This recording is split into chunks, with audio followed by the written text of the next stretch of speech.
வெற்றி சார் பற்றி கடைசியாக பேசலாம் அப்படின்னு வச்சுருந்தேன். ஆனால் இந்த படம் ஆரம்பித்ததே அங்கேருந்து தான், அவர்கிட்ட இருந்து தான்.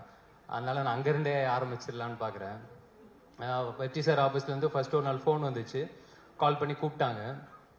சரி சாரை பார்த்துட்டா ஃபார்மலாக ஒரு 5-10 நிமிஷம் பேசிட்டு ஓகே கதை கேட்டுட்டு சொல்லுப்பா அப்படின்னு சொல்லி அமுச்சு விட்ருவாரு அப்படின்னு நினச்சா சாரே தான் கதை சொன்னார். ஒரு ஹோல் க்ரக்ஸ் ஆஃப் த ஸ்டோரியை ஒரு ½ அன் ஹவரில் சொல்லி முடிச்சுட்டு அதுக்கப்புறம் ஒரு 1 மணி நேரம் 1.5 மணி நேரம் பேசியிருப்போம்னு நினைக்கிறேன்.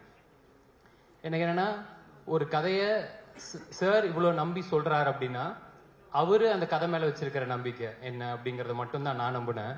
அவர்கிட்ட நான் ஒன்று தான் நான் சொன்னேன், சார் நான் உங்களை நம்பி வரேன், நீங்கள் பார்த்துக்கோங்க சார் அப்படின்னு. அவ்வளோதான். இன்னைக்கு வரைக்கும் பார்த்துக்கிட்டு இருக்கீங்க சார், ரொம்ப நன்றி சார். அண்ட் அதுக்கப்புறமேட்டு நான் எனக்கு என்னென்னா, ஃபஸ்ட்டு மீட்டிங்கில் ஒரு பெரிய ஆள் கிட்ட போகிற மாதிரி ஒரு ஃபீலிங்கே இல்லை.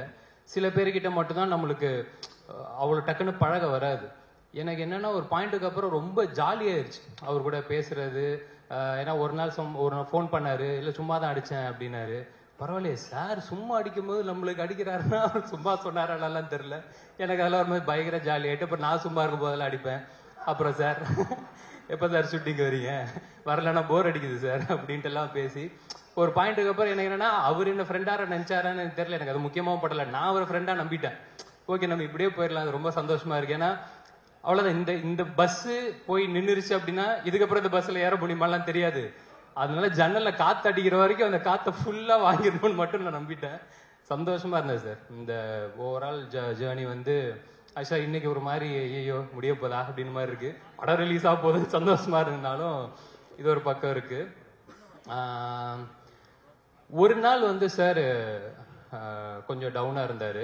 எனக்கு சொக்கண்ணனை பற்றி பர்சனலாக எனக்கு அவ்வளோவா தெரியாது, இந்த படத்தில் தான் அறிமுகம்.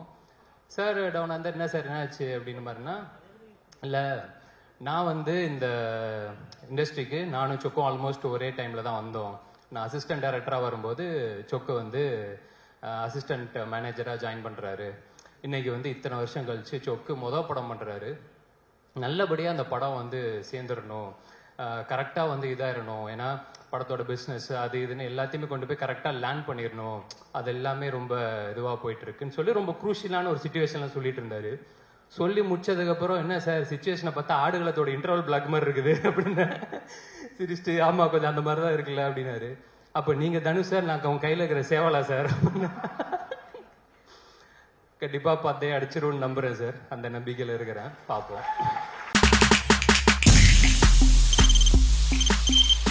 தவிர்க்க முடியாத தம்ப்நெயில்ஸ், கலக்கலான கண்டென்ட்ஸ், சினிமாவும் சீரியஸ் பிரச்சனைகளும், பல வருடங்கள் இடைவெளி கலகலப்பும் கைகலப்பும், ஏற்ற தெரிக்குதுனாலே டன்னு தான். பிரேக்கே இல்லாமல் பிரேக்கிங் நியூஸ் சொல்லும் தந்தி டிவி ஆப்.